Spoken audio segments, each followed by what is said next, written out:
Hi, this is Brian Kim. I'm going to share with you this case of the best way to do cataract surgery number 9. This was a white cataract, but it had kind of a sticky consistency to it. So I'll just show you how I did this case, just my standard technique, and how we tackled and disassembled this cataract. So I use a corneal mark to help me center and size my capsulorhexis, and then I make my paracentesis incisions, put some intracameral lidocaine in the eye, and then some dispersive viscoelastic. I make my triplanar corneal incision, make a vertical groove, and then tunnel, and then enter into the anterior chamber. I use that cannula to help me guide and direct the blade in its orientation.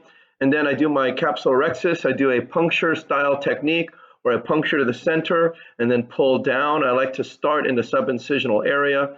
And as you can see, I'm just kind of pulling and going around little by little. I'm using the corneal marks that I use to help me size and center my rhexis as my guide.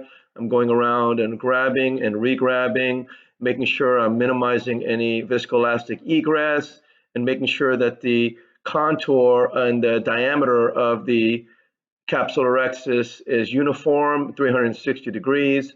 And then I like to burp the viscoelastic out of the eye before I do my hydrodissection. I do my capsular fornix hydrodissection, placing the cannula out to the equator, contra-incisionally, pointing the cannula tip down, and then a nice fluid wave propagates very nicely.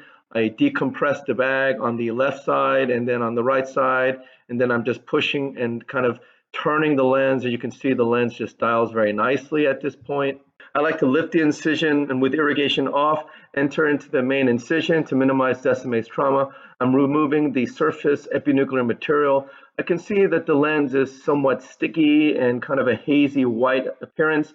I do the double chop maneuver, place the chopper out to the equator, turn the phaco tip vertically, crush the lens in between my instruments, and that's the double chop maneuver. Place the chopper out to the contralateral equator, and then crush the lens between the chopper and phaco tip, and then the contralateral heminucleus has been divided. And then sandwich the lens pieces between the chopper and the phaco tip, and crushing the lens material, and then using pulses of ultrasonic energy and vacuum to emulsify the lens material. Again, I'm always hooking the lens material using the chopper and then crushing the lens material between the chopper and the phaco tip, in between crushing the pieces into the smaller pieces, and then using intermittent ultrasonic energy and vacuum to emulsify the lens pieces. You can see this is kind of a somewhat of a dense and sticky lens. This is about a 2+ lens density, maybe a little bit more, 2 to 3+. I'm just using the chopper and the phaco tip to crush the lens material in between. I'm just in a very controlled manner. You can see I'm just slowly but surely crushing, emulsifying, crushing, emulsifying. I'm not using any strong amounts of energy. I never go pedal to the metal with a phaco tip. I always like to just crush the lens into small bite-sized pieces before I ever initiate any ultrasonic energy. I feel by doing this, I'm able to minimize that energy, and I do really have clearer corneas post-op day 1. I feel like I'm saving the cornea endothelium by doing it in this manner. Again, you can see that the eye is very controlled. The anterior chamber is very stable. You don't see any trampolining of the eye. And this is because of the excellent fluidics of the system.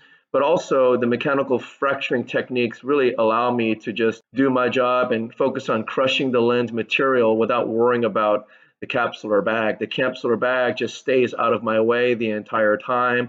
I'm able to focus on just mechanical fracturing the lens material and then using intermittent pulses, using my foot pedal of the ultrasonic energy and vacuum to emulsify the lens pieces. Never do I ever worry about the bag collapsing on me or the posterior capsule even coming forward. But again, I'm always cognizant that you never know if this bag will try to come forward. So I always have the chopper between the phaco tip and the bag anytime I'm using significant ultrasonic energy or vacuum. So at the end of the case here, I'm going to grab the epinucleus with the chopper. You see I just kind of hooked it to lift it anteriorly, and then I'm able to use a vacuum to essentially remove the rest of the epinucleus.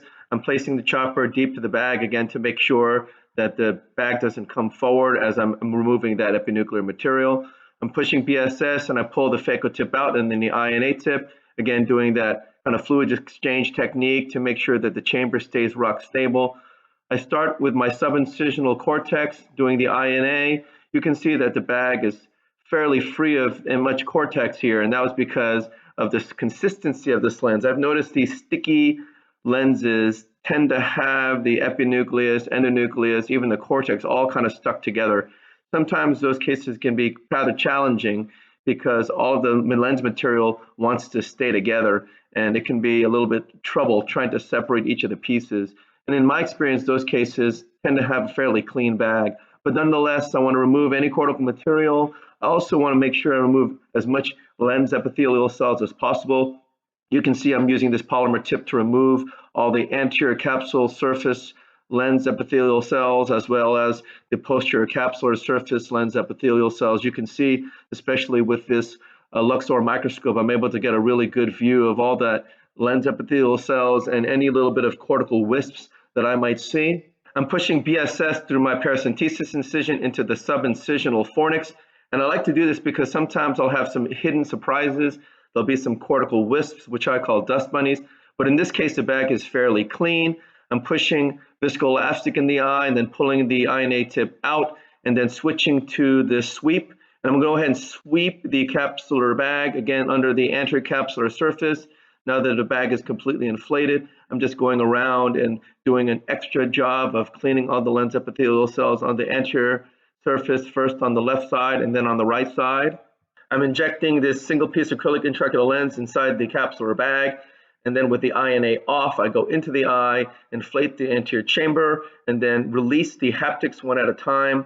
And then I go underneath the lens, spin it 90 degrees, and I make sure I kind of push it into the capsular fornix of the bag, which ensures to me that the haptics are both inside the bag. And also by tilting it, I'm able to access all of that viscoelastic between the lens and the posterior capsule. I know some surgeons are scared to go underneath the lens to remove viscoelastic, but I want to assure surgeons that this is a very safe maneuver. You're tilting the lens, you're able to create a nice space between the lens and the bag, and you're able to remove all of that viscoelastic. I push BSS when I take the INA handpiece out, and then I hydrate my incisions. So this is the sticky white cataract. Again, the lens pieces can be sticky and making it a little bit more difficult to disassemble, but you can see with mechanical fracturing forces and techniques, this case can be a pretty routine. I hope this was helpful to you, and thank you for your attention.